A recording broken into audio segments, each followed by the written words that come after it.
Hello everyone. இன்னைக்கு நம்ம என்ன பார்க்க போறோம்னு பார்த்தீங்கன்னா, இருந்து ஜாப் போஸ்ட் பண்ணியிருக்காங்க. அது என்னன்னு பார்க்கறதுக்கு முன்னாடி, இந்த மாதிரி ஜாப் அப்டேட்ஸை நீங்கள் மிஸ் பண்ணாமல் பார்க்கணும்னு நினச்சிங்கன்னா, நம்ம சேனலை சப்ஸ்கிரைப் பண்ணிக்கோங்க. பக்கத்தில் இருக்க பெல் ஐக்கானையும் ப்ரெஸ் பண்ணிக்கோங்க. அப்போ நான் டெய்லியும் போடுற ஜாப் அப்டேட்ஸ் உங்களுக்கு நோட்டிஃபிகேஷனாக வரும். ஸோ என்ன ரோல்னு பார்த்தீங்கன்னா, அசோசியேட் சாஃப்ட்வேர் இன்ஜினியர்னு கொடுத்துருக்காங்க. லொக்கேஷன் பார்த்தீங்கன்னா சென்னை.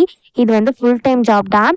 ஸோ கீழே பார்த்தீங்கன்னா கம்பெனி ஓவர்வியூ, ஜாப் டிஸ்கிரிப்ஷன், உங்கள் ரோல்ஸ் அண்ட் ரெஸ்பான்சிபிலிட்டிஸ், உங்களுக்கு என்னென்ன ஸ்கில்ஸ் எல்லாம் இருக்கணும், கம்பெனிலேருந்து உங்களுக்கு என்னென்ன பெனிஃபிட்ஸ்லாம் ப்ரொவைட் பண்ணுறாங்க, கம்பெனி உங்களுக்கு வந்து என்னென்ன ஸ்கில்ஸ் எல்லாம் எதிர்பார்க்குறாங்க, இது எல்லாமே கொடுத்துருக்காங்க. இது எல்லாத்தையும் நீங்கள் கோ பண்ணிக்கோங்க. இதெல்லாம் உங்களுக்கு சூட் ஆச்சுன்னா இந்த ஜாபுக்கு நீங்கள் அப்ளை பண்ணுங்கள். ஸோ குவாலிஃபிகேஷன் பார்த்தீங்கன்னா நீங்கள் பிடெக் பண்ணியிருக்கணும் அப்படின்னு சொல்லியிருக்காங்க. ஸோ நீங்கள் பிடெக் பண்ணியிருந்தால் மட்டும்தான் இந்த ஜாபுக்கு எலிஜிபிள் அப்ளை பண்ணுறதுக்கு. அதுவும் நீங்கள் பிடெக்கில் information technology, computer science or circuit பேச்சஸில் பண்ணியிருக்கலாம் அப்படின்னு சொல்லியிருக்காங்க. ஸோ சர்க்கியூட் பிரான்ச்சஸ்னால் என்ன அப்படின்னா, நீங்கள் இசிஇ இந்த மாதிரி எலக்ட்ரானிக் டிபார்ட்மெண்ட்ஸில் இருந்தால் கூட இந்த ஜாபுக்கு எலிஜிபிள்னு சொல்லியிருக்காங்க அப்ளை பண்ணுறதுக்கு. ஸோ நெக்ஸ்ட்டு பார்த்தீங்கன்னா நீங்கள் கண்டிப்பாக 60% அண்ட் எபோவ் இருக்கணும் அப்படின்னு சொல்லியிருக்காங்க.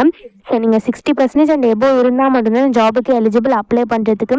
ஸோ நீங்கள் அதுக்கு கீழே இருந்தீங்கன்னா இந்த ஜாபுக்கு உங்களால் அப்ளை பண்ண முடியாது.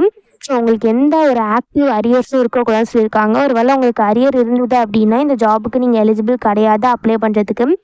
ஸோ நெக்ஸ்ட்டு பார்த்தீங்கன்னா உங்களுக்கு வந்து ஏதாவது ப்ரோக்ராமிங் லாங்குவேஜில் நல்ல நாலேஜ் இருக்குன்னு சொல்லியிருக்காங்க. ஒன் ஆர் மோர் ஒரு ப்ரோக்ராம் இல்லை அதுக்கும் நிறையா ப்ரோக்ராம் உங்களுக்கு தெரிஞ்சாலும் அது நல்லது தான். பட் ஒரு ப்ரோக்ராமிங்லையாச்சும் உங்களுக்கு நல்ல நாலேஜ் இருக்கணும் அப்படின்னு சொல்லியிருக்காங்க. லைக் பைத்தான், ஜாவா, டாட்நெட் இந்த மாதிரி ஏதாவது ஒரு ப்ரோக்ராமிங் லாங்குவேஜில். நெக்ஸ்ட்டு இதுக்கு முன்னாடி ரிலவெண்ட் டெக்னாலஜியில் நீங்கள் வந்து இன்டர்ன்ஷிப் பண்ணியிருந்தீங்க அப்படின்னா அது ஆடட் அட்வான்டேஜ் அப்படின்னு சொல்லியிருக்காங்க. ஸோ நெக்ஸ்ட்டு டேட்டா பேஸ்லலாம் உங்களுக்கு நாலேஜ் இருந்தால் அது நல்லது அப்படின்னு சொல்லியிருக்காங்க. ஸோ அதே மாதிரியே உங்களுக்கு வந்து சாஃப்ட்வேர் டெவலப்மெண்ட்டில் எக்ஸ்பீரியன்ஸோ இல்லை நாலேஜோ அண்டர்ஸ்டாண்டிங்லாம் இருந்தால் அதுவும் உங்களுக்கு ஆடட் அட்வான்டேஜ் அப்படின்னு சொல்லியிருக்காங்க. ஸோ இதெல்லாம் நீங்கள் கோ பண்ணிக்கோங்க. இந்த ஸ்கில்ஸ் அண்ட் குவாலிஃபிகேஷன்லாம் உங்களுக்கு மேட்ச் ஆச்சுன்னா இந்த ஜாபுக்கு நீங்கள் அப்ளை பண்ணுங்கள். ஸோ இது வந்து பண்ணணும்னு பார்த்தீங்கன்னா இங்கே அப்ளை நவுன்னு இருக்கு இல்லையா, இதை கிளிக் பண்ணிங்கன்னா இப்படி ஸ்க்ரீன் ஓப்பன் ஆகும். ஸோ இதில் வந்து நீங்கள் ஆல்ரெடி இமெயிலில் அப்ளை பண்ணியிருந்தீங்க அப்படின்னா உங்களுக்கு நீங்கள் டேரெக்டாக யூசர் லாகின்ல போய் உங்கள் இமெயில் ஐடி பாஸ்வேர்டை என்ட்ரு பண்ணி லாகின் பண்ணி அப்ளை பண்ணிக்கலாம். ஒருவேளை நீங்கள் வந்து நியூ யூஸராக இருந்தீங்க அப்படின்னா ஃபஸ்ட்டு நீங்கள் அக்கௌண்ட் க்ரியேட் பண்ணணும். இங்கே ரைட் சைடில் கொடுத்துருக்க டீட்டெயில்ஸ்லாம் நீங்கள் ஃபில் பண்ணணும் ஃபஸ்ட்டு.